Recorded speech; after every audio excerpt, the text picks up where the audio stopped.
नमस्ते दोस्तों, संस्कृत साथी यूट्यूब चैनल में आपका स्वागत है। आज हम लोग संस्कृत व्याकरण या हिंदी व्याकरण की इम्पोर्टेंट टॉपिक जिसका नाम है संधि एवं उनके प्रकार, इसको देखने वाले हैं, यानी कि इसको अच्छा से पढ़ने वाले हैं। संधि को पढ़ने से पहले हम आपको बता दें कि संधि को समझने के लिए, सीखने के लिए हमें ज़रूरी है कि हम पहले वर्ण को पढ़ लें।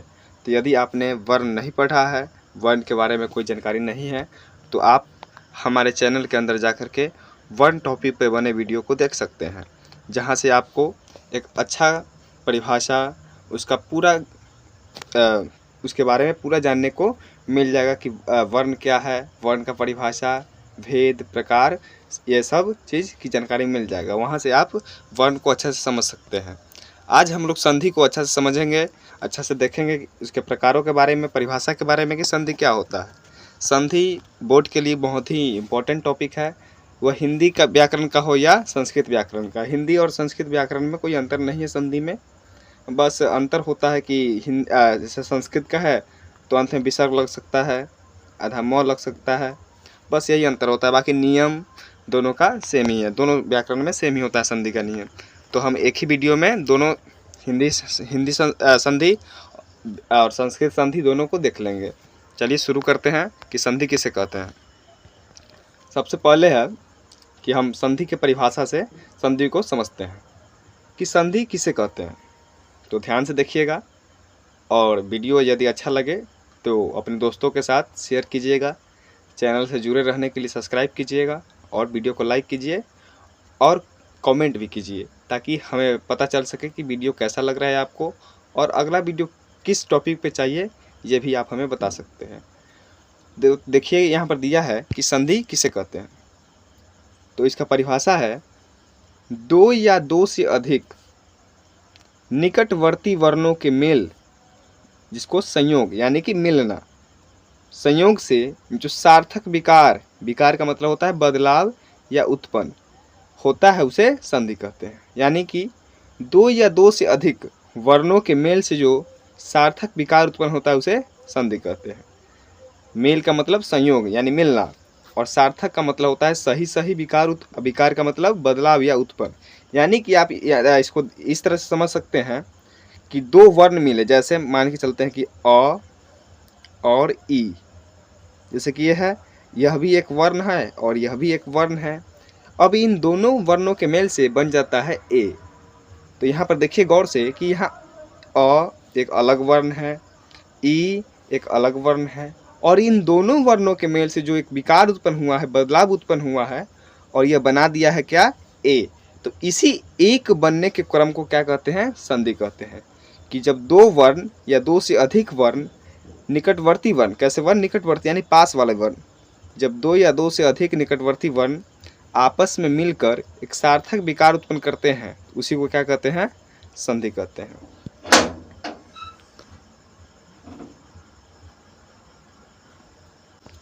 तो यह रहा संधि का परिभाषा। एक बार और देख लीजिए संधि का परिभाषा क्या है, कि दो या दो से अधिक निकटवर्ती वर्णों के मेल से जो सार्थक विकार उत्पन्न होता है उसे संधि कहते हैं।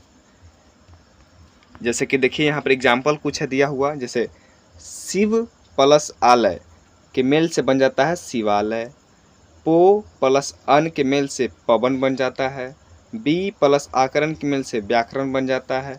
तो ये सब कैसे बनता है, आज हम इसी को देखने वाले हैं। इसके नियम क्या हैं, किस तरह से बनता है।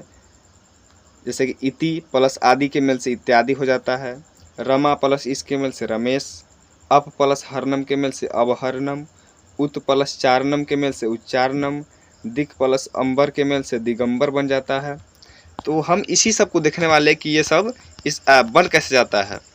यानी कि मनः प्लस रथ के मेल से मनोरथ कैसे बनता है, निह प्लस रज के मेल से नीरज कैसे बनता है, इसी को हम लोग देखेंगे। तो संधि की परिभाषा के बाद अब हम लोग देखेंगे कि संधि के प्रकार, कि संधि कितने प्रकार के होते हैं। तो संस्कृत में संधि 3 प्रकार के होते हैं। याद रखिएगा, संस्कृत में संधि कितने प्रकार के होते हैं, 3 प्रकार के। हिंदी में भी संधि 3 प्रकार के ही होते हैं, इसीलिए मैंने कहा कि दोनों में कोई खास अंतर नहीं है। संधि 3 प्रकार के होते हैं। पहला संधि स्वर संधि है, दूसरा व्यंजन संधि और तीसरा है विसर्ग संधि।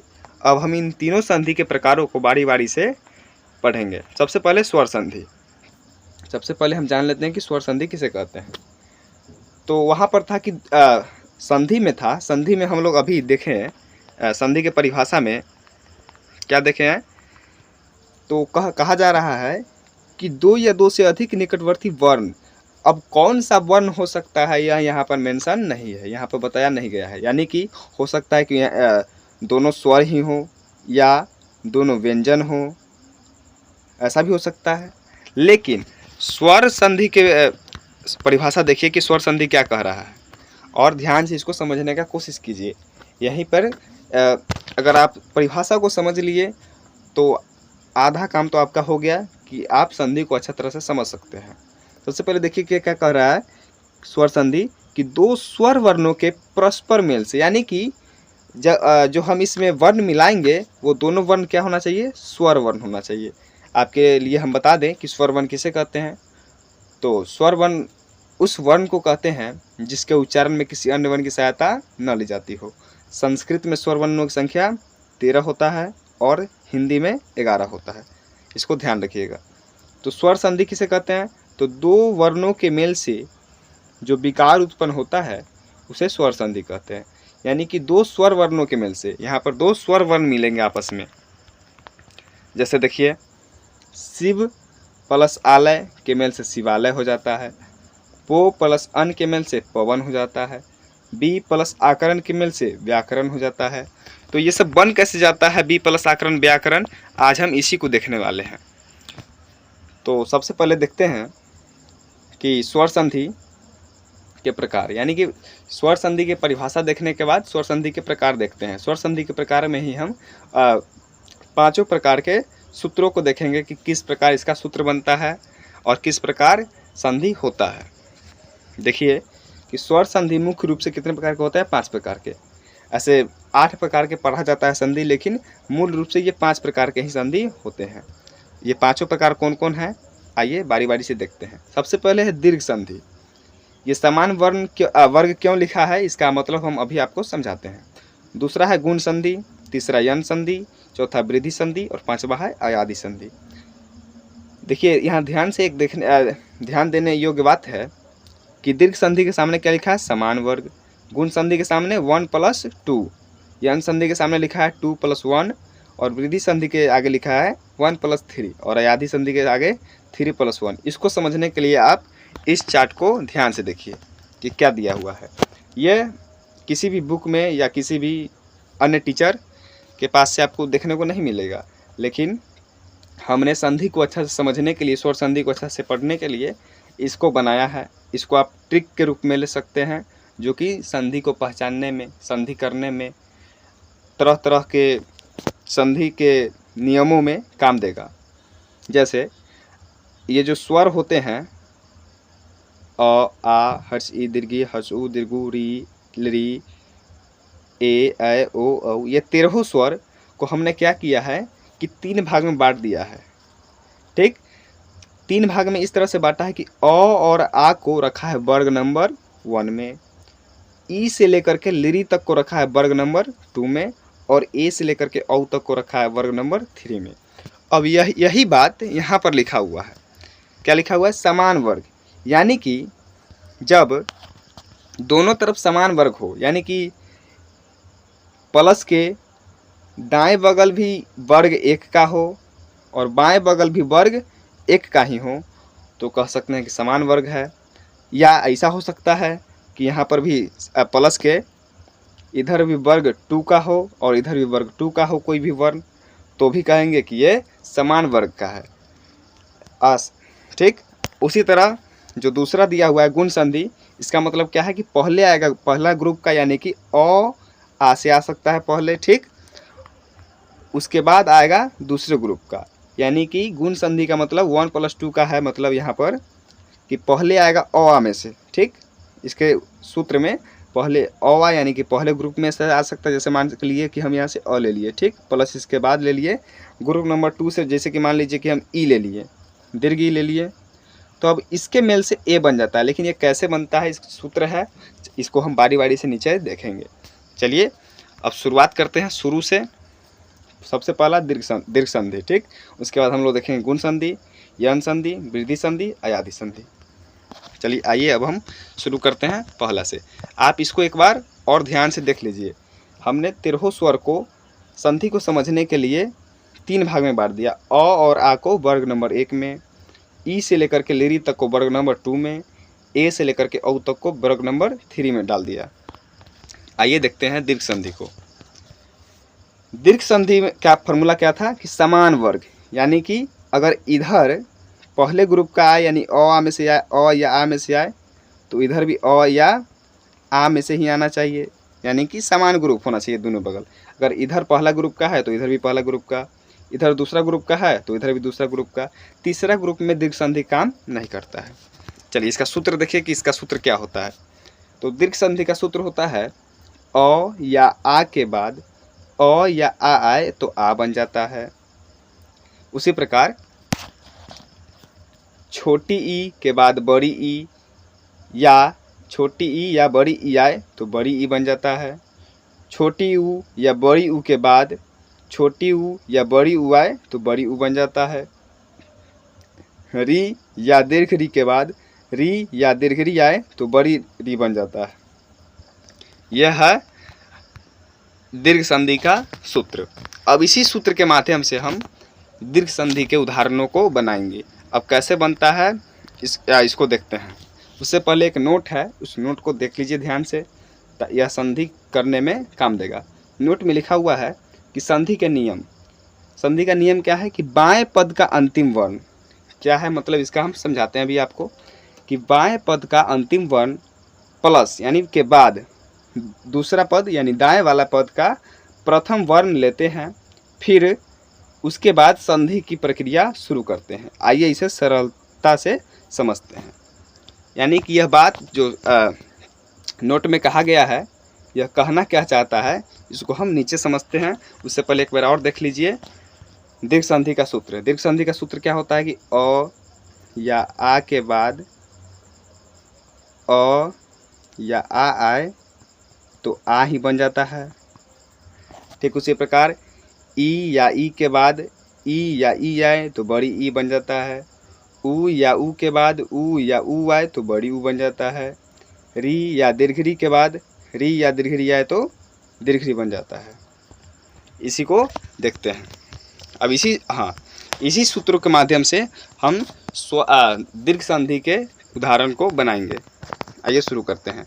नोट में जो दिया हुआ है एक बार और पढ़ लीजिए इसको कि बाएं पद का अंतिम वर्ण, ध्यान रखिएगा, बाएं पद का अंतिम वर्ण यानी कि प्लस के इधर वाले पद से अंतिम वर्ण और इधर वाले पद से यानी दाएं वाले पद से प्रथम वर्ण लेते हैं, फिर संधि की प्रक्रिया शुरू करते हैं।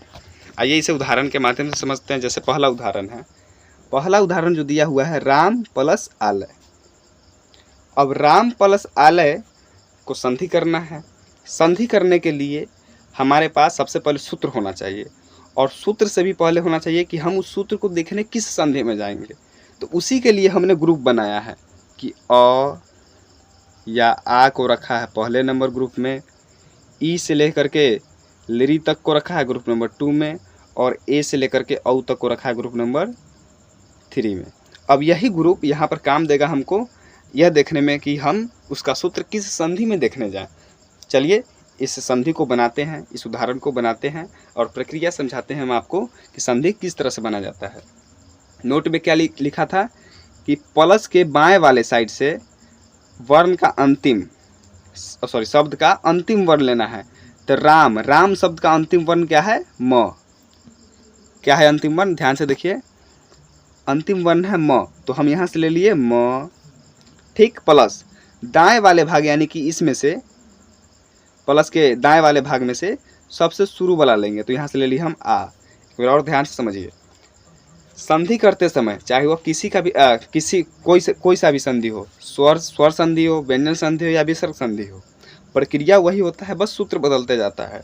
तो प्रक्रिया क्या है कि प्लस के बाएं वाले शब्द से सबसे अंतिम वर्ण और प्लस के दाएं वाले शब्द से सबसे शुरू वाला वर्ण, जैसे कि यहाँ राम में से म ले लिए, आलय में से आ ले लिए। ठीक, अब इस दोनों में जो व्यंजन है उसको तोड़ेंगे। व्यंजन को क्यों तोड़ेंगे? क्योंकि व्यंजन में स्वर छुपा होता है और हम यहाँ संधि कर रहे हैं। तो संधि में क्या होता है कि एक एक वर्ण को तोड़ा जाता है, फिर उसको मिलाया जाता है और उससे जो सूत्र बनता है उसको फिर शब्द के साथ जोड़ा जाता है। जैसे यहाँ पर म है व्यंजन और आ है स्वर। हम लोग स्वर वर्ण टॉपिक में इसको पढ़ करके आए हैं कि स्वर क्या होता है, व्यंजन क्या होता है। तो हमें मालूम है कि म क्या है, व्यंजन है, और स्वर है आ। तो स्वर तो टूटेगा नहीं क्योंकि स्वर खुद से उच्चारित होता है, लेकिन म व्यंजन है, म व्यंजन है तो टूट सकता है क्योंकि व्यंजन स्वर की सहायता से उच्चारित होता है।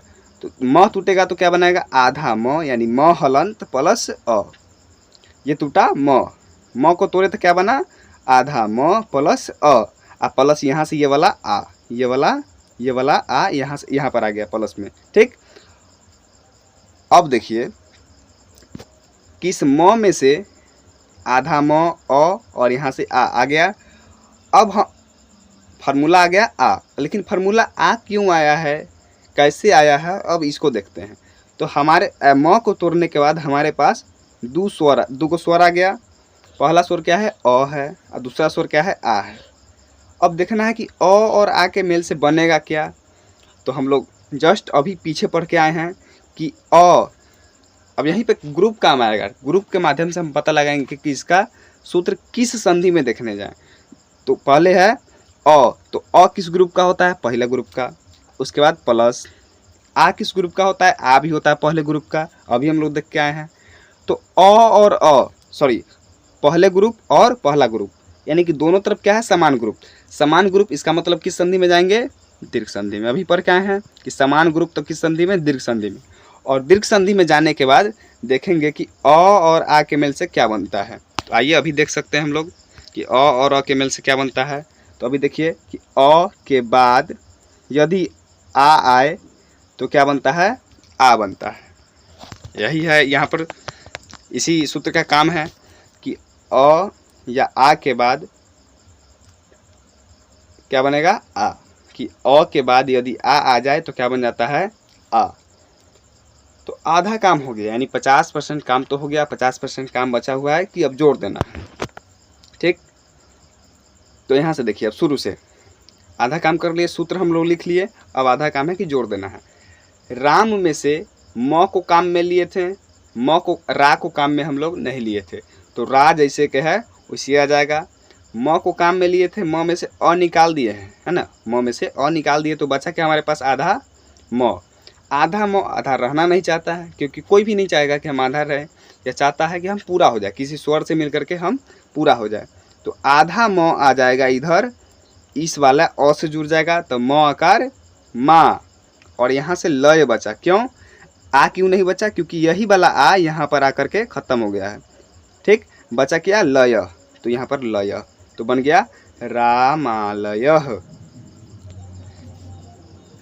ठीक, इसी प्रकार आगे भी बनाएंगे। थोड़ा मोड़ा जो भी समझ में आया, थोड़ा मोड़ा आगे चलिए, आगे और अच्छा से समझ में आएगा। अगर पहला बार है तब तो और भी थोड़ा कम समझ में आया होगा, लेकिन कोई बात नहीं है। जो अगला उदाहरण को देखिए और अच्छा से समझ में आएगा।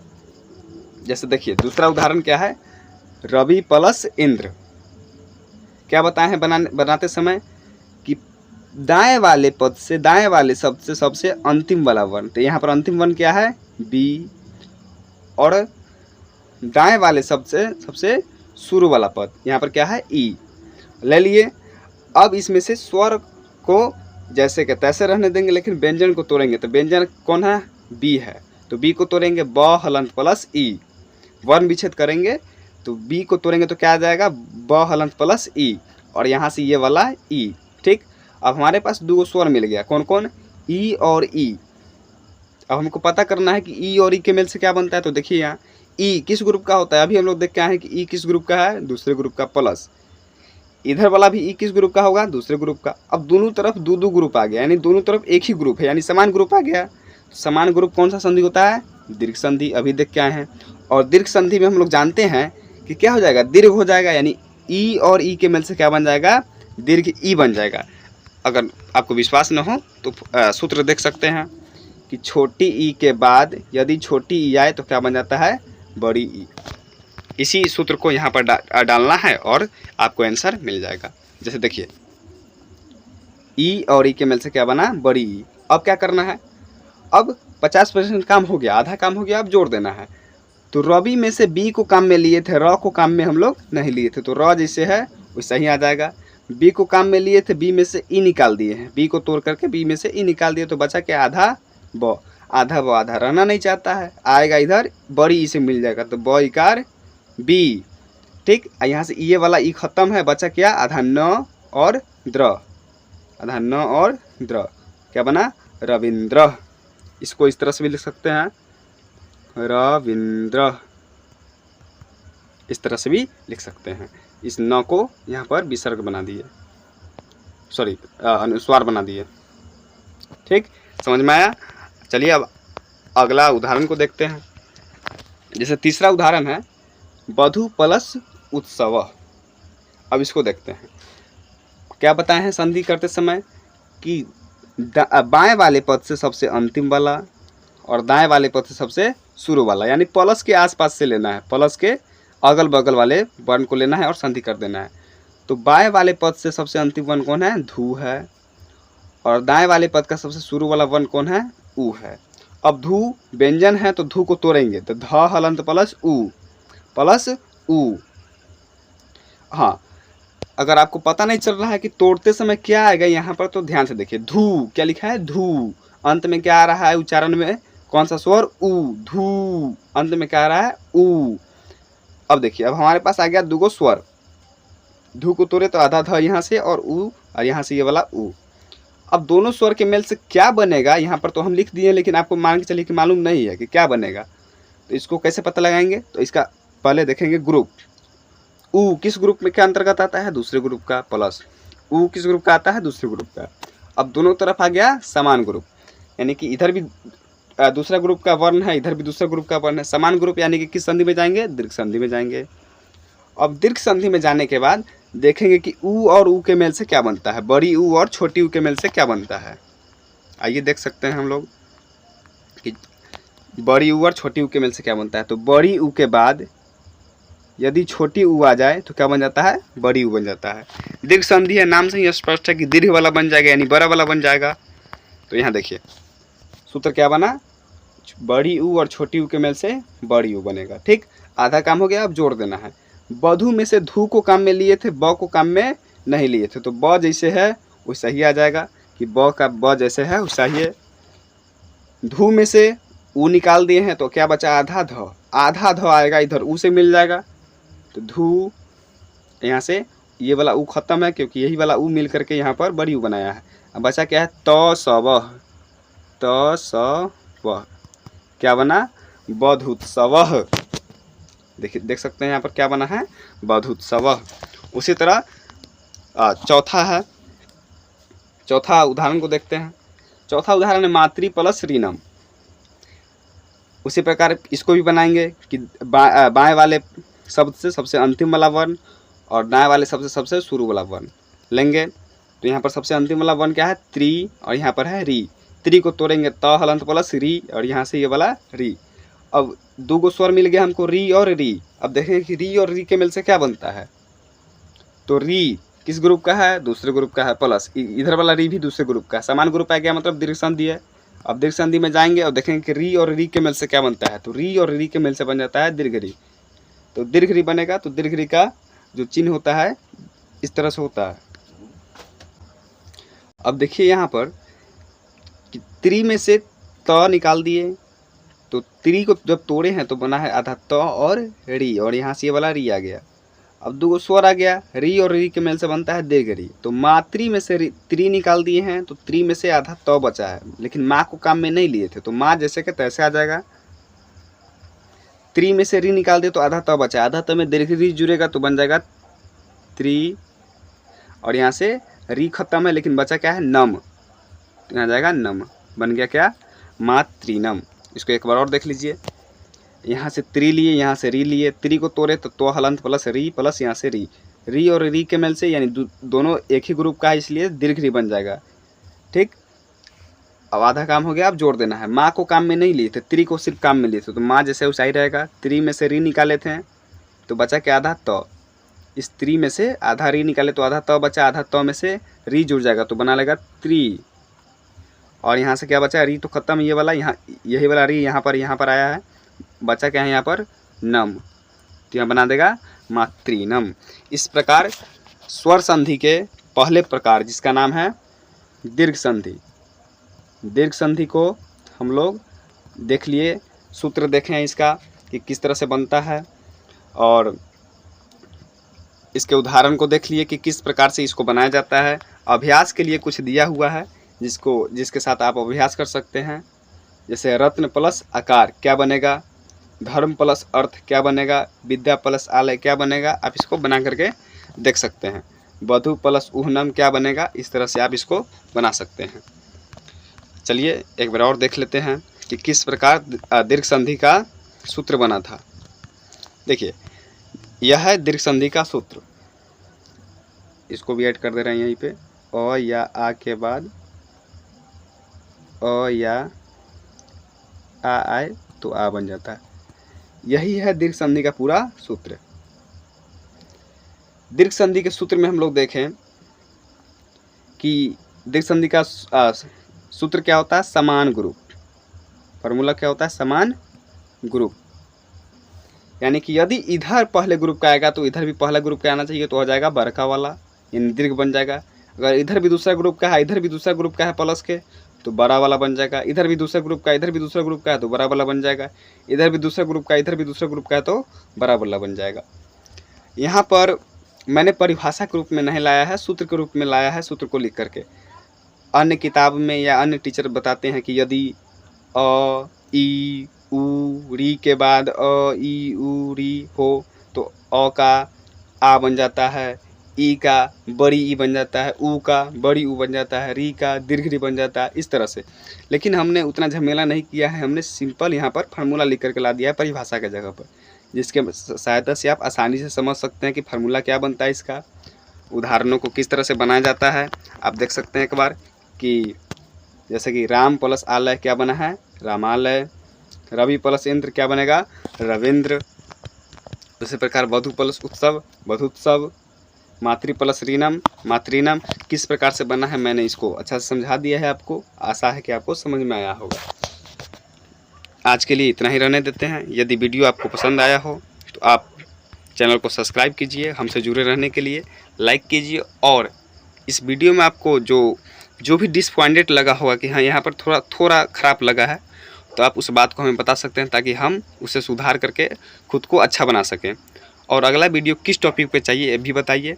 हाँ, हम जुड़े रहिएगा, क्योंकि आज हम पढ़े हैं संधि के पहले प्रकार, स्वर संधि के पहले प्रकार दीर्घ संधि को, और कल वीडियो आएगा गुण संधि पे, गुण संधि और यन संधि पे। इस तरह से करके हम लोग पढ़ेंगे। ज़्यादा बड़ा वीडियो नहीं बना रहे हैं ताकि आप भी हमसे जुड़े रहें। ज़्यादा वीडियो में बच्चा बोर होने लगता है। चलिए, अभी तक देखने के लिए धन्यवाद। वीडियो अच्छा लगा हो तो अपने दोस्तों के साथ इसको शेयर कीजिएगा। धन्यवाद।